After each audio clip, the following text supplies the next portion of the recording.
ఆదిత్యాయ చ సోమాయ మంగళాయ బుధాయ చ గురు శుక్ర శనిభ్యశ్చ రాహవే కేతవే నమః.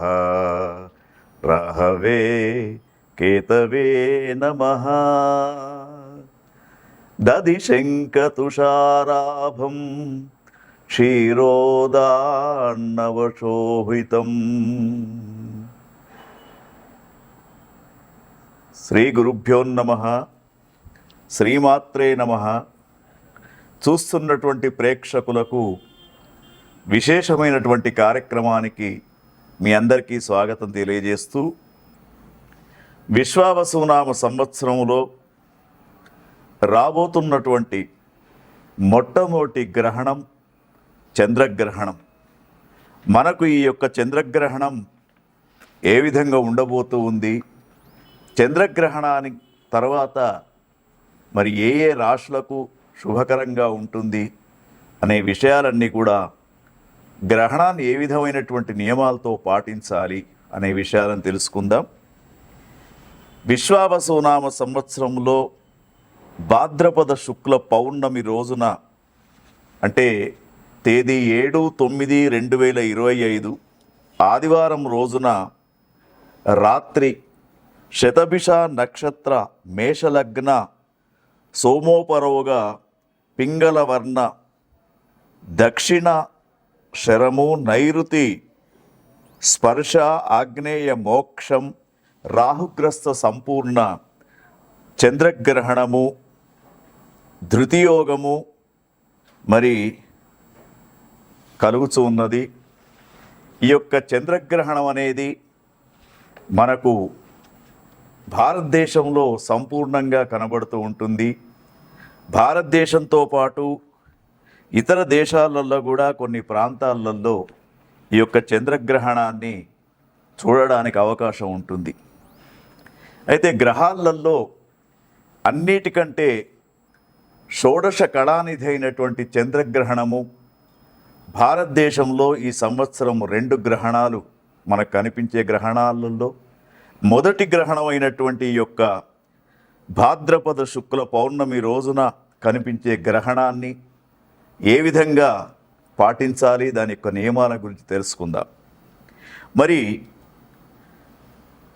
చంద్రుడు మనస్సుకు కారకుడు కాబట్టి గ్రహణం వలన కొన్ని రాశుల వారికి మానసికపరమైనటువంటి బాధలు, కొన్ని రాశుల వారికి ఉత్తమమైనటువంటి ఫలితాలు కూడా మనకు కనిపిస్తూ ఉన్నాయి. ఈ యొక్క గ్రహణం రాత్రి నైరుతి స్పర్శ 9:57 ప్రారంభం కాబోతూ ఉంది. మరి దీని యొక్క నిమీలన కాలము రాత్రి 10:57 దాకా, మధ్యకాలము రాత్రి 11:45 దాకా, తర్వాత ఉన్మీలన కాలము రాత్రి 12:22 దాకా, ఆగ్నేయ మోక్షకాలం అనేది రాత్రి 1:24, మరి ఆద్యంత పుణ్యకాలం అనేది ఉదయాత్పూర్వం 3:24 వరకు ఈ యొక్క గ్రహణం అనేది మన భారతదేశంలో సంభవించబోతూ ఉంది. అయితే ఈ గ్రహణం గురించి మన ప్రేక్షకులకు ముందుగానే తెలపడానికి ఈ కార్యక్రమాన్ని మీ ముందు ఉంచుతూ ఉన్నాం. అయితే ఈ యొక్క గ్రహణం అనేది ముఖ్యంగా ఈ గ్రహణం యొక్క నియమాలు ఏమిటి, ఎప్పుడైతే రాహుగ్రస్త చంద్రగ్రహణం ఉంటుందో ఆ రాహువు చంద్రుణ్ణి ఏ విధంగానైతే గ్రహించబోతూ ఉంటాడో ఆ సమయంలో సైన్స్ ప్రకారంగా మనకు చంద్రకిరణాలు అనేటివి ఆహార పదార్థాలలో పడవు కాబట్టి ఆ రోజు కొన్ని నియమాలు తప్పకుండా పాటించాలి. ముఖ్యంగా మధ్యాహ్నం భోజన సమయం 1 గంట లోపుగా భోజన సమయాన్ని ముగించుకోవాలి. తర్వాత రాత్రి భోజనం అనేది ఒక వృద్ధులకు చిన్నపిల్లలకు మాత్రమే సాయంకాలం 7:40 దాకా అవకాశం ఉంది. మిగతా వాళ్ళందరూ కూడా రాత్రి భోజనం చేయకుండా ఉండడమే శుభసూచకంగా చెప్పబడుతూ ఉంది. అయితే ఈ భోజనం చేయకుండా ఉండడం అనేది మూఢనమ్మకం అనుకోవద్దు. మనకు ప్రత్యక్ష దైవాలైనటువంటి సూర్యచంద్ర గ్రహణాలు వచ్చినప్పుడు జీర్ణక్రియలో కొంత మార్పు వస్తూ ఉంటుంది కాబట్టి అనవసరమైనటువంటి అనారోగ్యానికి గురి కాకూడదని చెప్పేసి మన పూర్వీకులు ఈ యొక్క భోజన వ్యవస్థను ఈ విధంగా పెట్టడం జరిగింది. తర్వాత ఈ గ్రహణం అనేది ముఖ్యంగా గ్రహణం రోజున మనందరికి కూడా తెలుసున్నటువంటి విషయము, సాయంత్రం దేవాలయాలన్నీ కూడా మూసి ఉంటాయి. గర్భవతులు, చిన్నపిల్లలు, రోగులు, వృద్ధులు వారికి మాత్రం రాత్రి 7 గంటల దాకా స్వల్పాహారం తినడానికి అవకాశం ఉంది. వేదకాలంలో భోజనము, నిద్రపోవడము, తర్వాత మైథున్యము ఇవన్నీ కూడా నిషిద్ధం అని చెప్పేసి మన పూర్వీకులు చెప్పడం జరుగుతూ ఉంది. అయితే ఈ యొక్క గ్రహణ సమయంలో మరి ఎవరికైతే ఒక 4 రాశుల వారికి ఉత్తమ ఫలితం, 4 రాశుల వారికి మధ్యమ ఫలితం, 4 రాశుల వారికి అధమ ఫలితం అనేది చెప్పబడుతూ ఉంది పంచాంగ శాస్త్రంలో.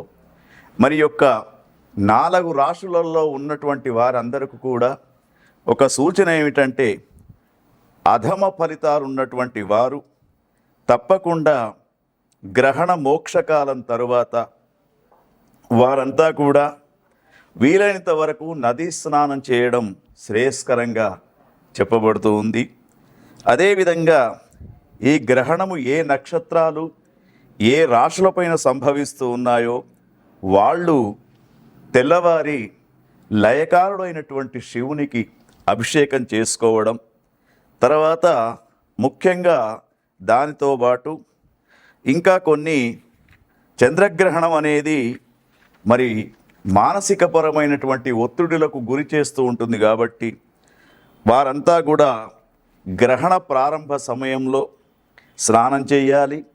తర్వాత గ్రహణ అయిపోయిన తర్వాత గ్రహణం ప్రారంభం నుండి మోక్షకాలం దాకా జపాలం చేసుకోవాలి.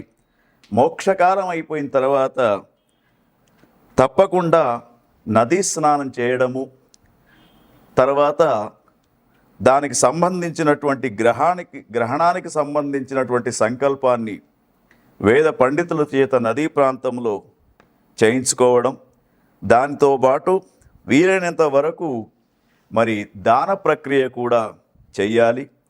ఆ దాన ప్రక్రియ చేసేటప్పుడు చక్కగా మరి మనకు ఈ రాహుగ్రస్త చంద్రగ్రహణానికి ఇదం సౌవర్ణం రాహుబింబం నాగం సౌవర్ణం రవిబింబం రాజతం చంద్రబింబం వాఘ్య ఘృతపూర్ణ కాంసపత్ర సహితం అని చెప్పేసి ఒక నేతితో నిండినటువంటి రాగి పాత్ర, అదేవిధంగా ఇంకా కొన్ని చెప్పడం జరుగుతూ ఉంది.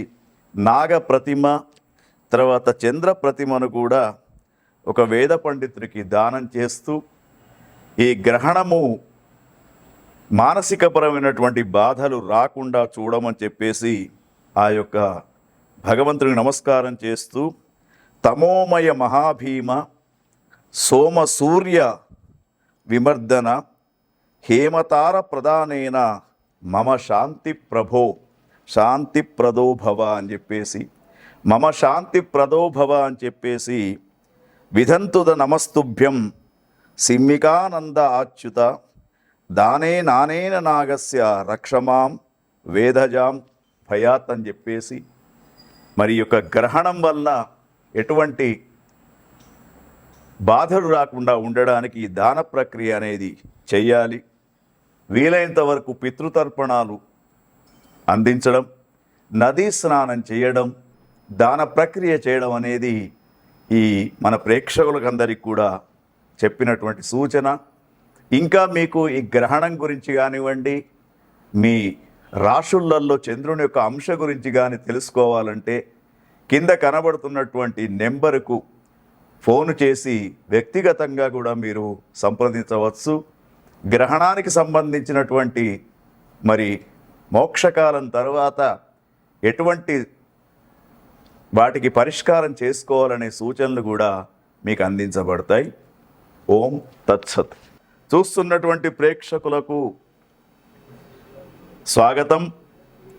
విశ్వావసునామ సంవత్సరంలో సంభవించబోతున్నటువంటి మొట్టమొదటి చంద్రగ్రహణం, మన భారతదేశంలో కనిపిస్తున్నటువంటి ఈ యొక్క చంద్రగ్రహణం విశేషమైనటువంటి గ్రహణంగా చెప్పబడుతూ ఉంది.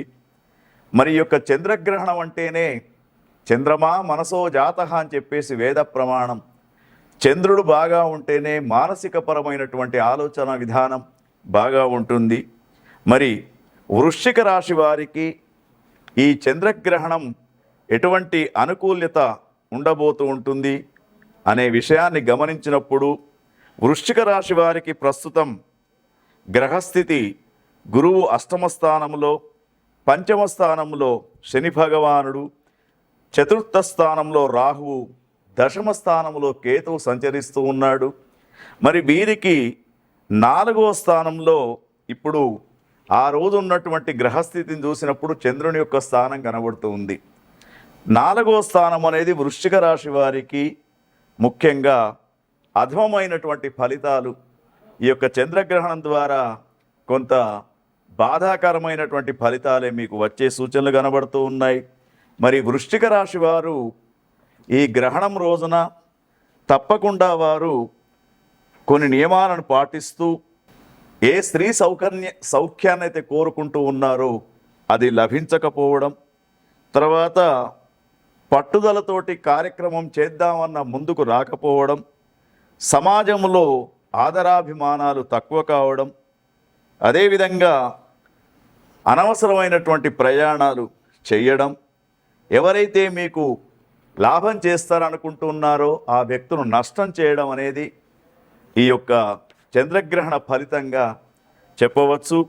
మరి వృశ్చిక రాశి జాతకులు ఈ చంద్రగ్రహణం రోజున ముందు చెప్పినట్టు మా సూచనలు పాటిస్తూ లయకారుడైనటువంటి పరమేశ్వరునికి 8వ తేదీ అంటే రాత్రి చంద్రగ్రహణం అయిపోయిన తర్వాత ఉదయం పూట నదీ స్నానం చేస్తూ మరి చంద్రగ్రహణానికి సంబంధించినటువంటి దానాది విషయాల గురించి చెప్పడం జరిగింది కాబట్టి అటువంటి దాన ప్రక్రియ చేస్తూ మరి వీరంతా కూడా చంద్రుని యొక్క అష్టోత్తర నామాన్ని చదువుకోవడం శ్రేయస్కరంగా చెప్పబడుతూ ఉంది. మరి వీరంతా కూడా చంద్రునికి అనుకూలమైనటువంటి దాన ప్రక్రియ చేయడం, ఎందుకంటే చంద్రారిష్టేతు సంప్రాప్తే చంద్ర పూజాంచ కారయేతు చంద్రధ్యానం ప్రవక్ష్యామి మనఃపీడోపశాంతయే. ఆ చంద్ర భగవానునికి షోడశ కళానిధి అయినటువంటి అతనికి మానసికపరమైనటువంటి ఆలోచనలు రాకుండా, మానసికపరమైనటువంటి బాధలు రాకుండా కాపాడవయ్యా అని చెప్పేసి వీరు లయకారుడైనటువంటి ఆ యొక్క శివుణ్ణి ప్రార్థన చేయడం శ్రేయస్కరంగా ఉంటుంది. ఓం తత్సత్.